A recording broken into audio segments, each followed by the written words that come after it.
Muy buenos días, queridos amigos y hermanos. Hoy es viernes 19 de junio y estamos listos para estudiar la Biblia con cada uno de ustedes. Estamos ya a las puertas del día sábado y estamos contentos porque el Señor hasta este momento nos ha acompañado y sabemos que lo va a seguir haciendo. Con ustedes, Stephanie Franco Y Eric Colón. Bienvenido.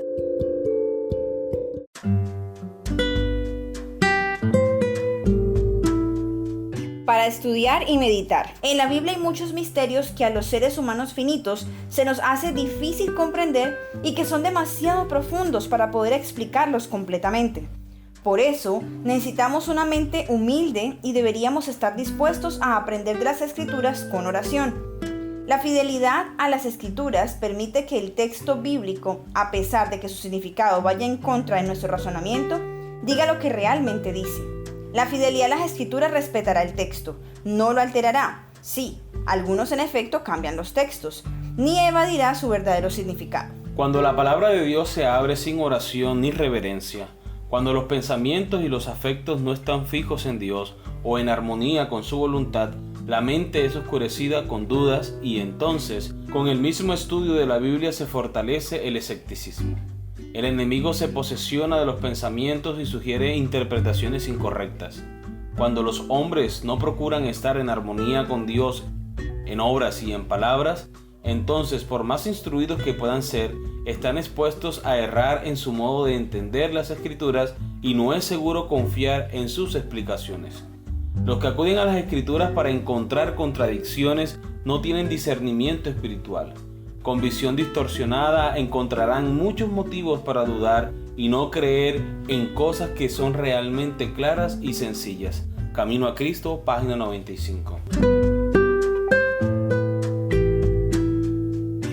Lee Elena de White, El Camino a Cristo, ¿Qué hacer con la duda? Página 90 a la 97. Y el documento Métodos de Estudio de la Biblia, la octava parte. Muy bien, del Camino a Cristo hemos separado algunos apartes de la lectura. La palabra de Dios, como el carácter de su divino autor, presenta misterios que nunca podrán ser plenamente comprendidos por seres finitos. La entrada del pecado en el mundo, la encarnación de Cristo, la regeneración, la resurrección y otros muchos asuntos que se presentan en la Sagrada Escritura son misterios demasiado profundos para que la mente humana los explique o siquiera los entienda plenamente. La dificultad estriba únicamente en la debilidad y estrechez del espíritu humano. Dios nos ha dado en las Santas Escrituras pruebas suficientes de su carácter divino y no debemos dudar de su palabra porque no podamos entender los misterios de su providencia. Reconocer que no podemos entender plenamente las grandes verdades de la Escritura no es sino admitir que la mente finita no basta para abarcar lo infinito, que el hombre con su limitado conocimiento humano no puede comprender los designios de la omnisciencia. No podemos llegar a entender la palabra de Dios sino por la iluminación del Espíritu, por el cual ella fue dada. Las cosas de Dios nadie las conoce, sino el Espíritu de Dios, porque el Espíritu escudriña todas las cosas y aún las cosas profundas de Dios.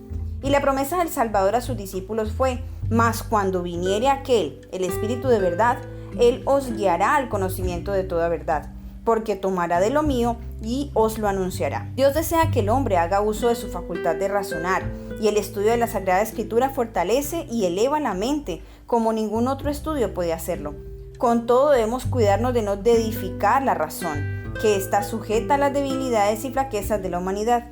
Si no queremos que las Sagradas Escrituras estén veladas para nuestro entendimiento, de modo que no podamos comprender ni las verdades más simples, debemos tener la sencillez y la fe de un niño, estar dispuestos a aprender e implorar la ayuda del Espíritu Santo.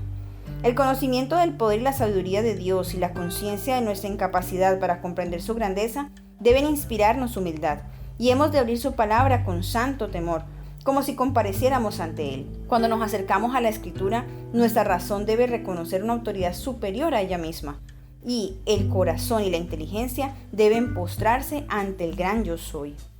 Como quiera que se la disfrace, la causa real de la duda y el escepticismo es en la mayoría de los casos el amor al pecado. Las enseñanzas y restricciones de la palabra de Dios no agradan al corazón orgulloso, que ama el pecado, y los que rehúsan acatar lo que ella requiere están listos para dudar de su autoridad. Dios nos invita a probar por nosotros mismos la realidad de su palabra, la verdad de sus promesas. Él nos dice: gustad y ved que Jehová es bueno. En vez de depender de las palabras de otro, tenemos que probar por nosotros mismos. Muy bien, y la octava parte de método de estudios de la Biblia dice de la siguiente manera: determine el tipo literario que está usando el autor. Algún material bíblico está compuesto de parábolas, proverbios, alegorías y profecías apocalípticas. Ya que muchos escritores bíblicos presentan gran parte de su material como poesía, es provechoso usar una versión de la Biblia que presente este material en estilo poético, porque los pasajes que emplean lenguaje figurado no deben ser interpretados en la misma manera que los que emplean prosa.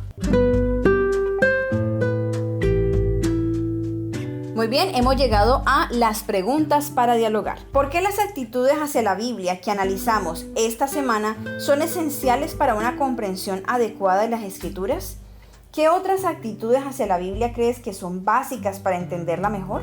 Bueno, son esenciales o fundamentales porque en la mayoría de los casos no entendemos los textos bíblicos o el relato bíblico a la primera vez que leemos. Muchas veces carecemos de los métodos de estudio bíblicos esenciales para nosotros estudiar la Biblia, y requiere un poco más de estudio, requiere, como decía la lección de esta semana, un poco más de paciencia. En algunos casos se necesita mucha fe, ¿verdad?, para creer, para aceptar la obra de Dios. Aunque aparentemente nosotros no la comprendamos, sabemos que Dios tiene un propósito, ¿verdad? Tiene un propósito. En estos días estamos hablando con mi esposa acerca de que por qué el pueblo de Israel llegó a Egipto y duró tanto tiempo de esclavitud allí.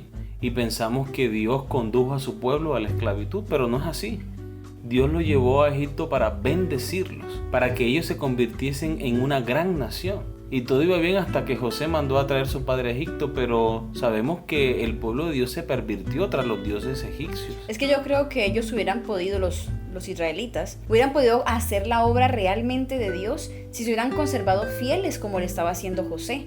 José mismo, él decidió no adorar los dioses de Egipto. Aunque pasó tanto tiempo, llegó tan jovencito allá. Correcto. ¿Y qué hizo Dios? Dios lo bendijo y lo puso en esa posición. ¿Quién en su mentalidad cuerda hubiera pensado que llegaría a hacer algo así, de pasar de un siervo, un esclavo, a un gobernador?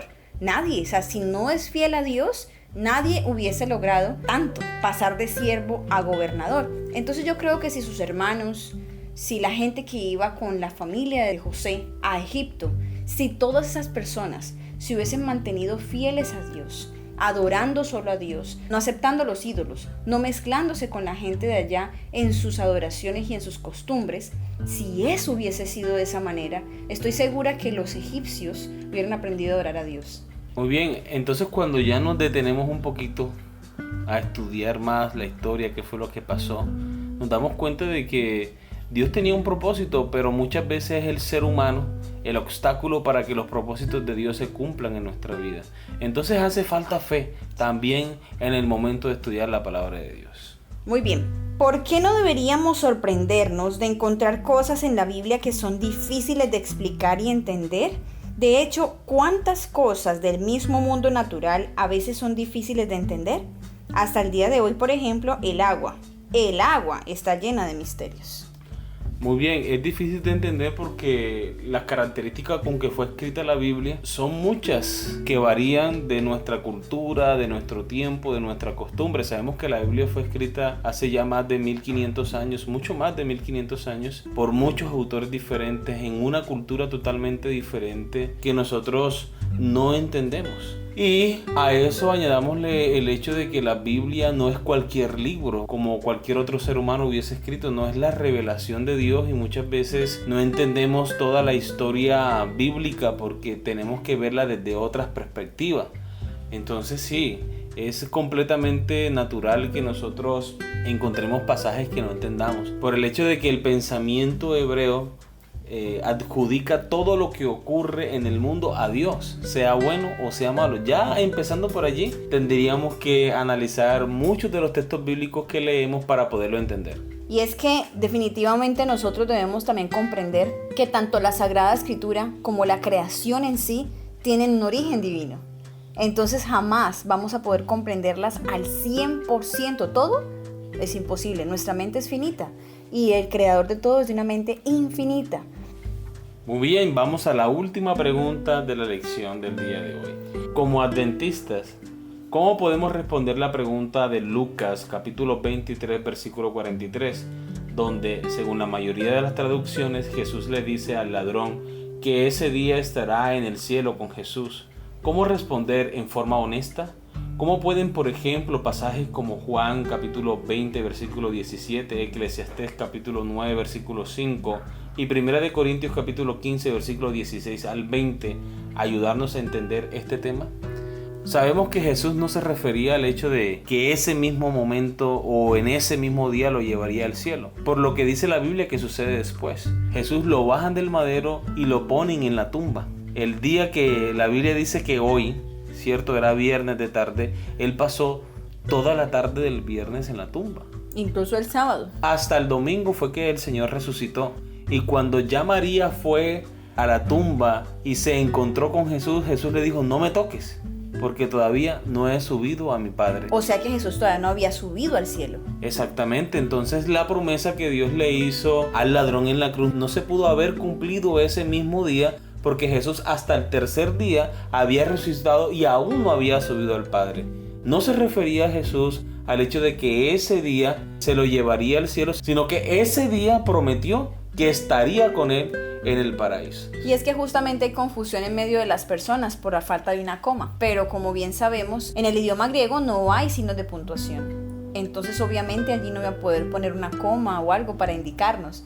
La nueva traducción de la Reina Valera ya trae la coma, justamente para que las personas puedan entender que allí hay una pausa donde dice: de cierto te digo hoy, coma. Y ahí ya continúa el resto de la frase, para que no haya el tipo de confusión pensando que ese mismo día estaría con Jesús en el paraíso. Muy bien, y así hemos llegado al final de nuestro estudio para el día de hoy. Esperemos que haya sido de crecimiento espiritual para cada uno de ustedes. Los esperamos el día de mañana para una nueva lección. Que Dios les bendiga.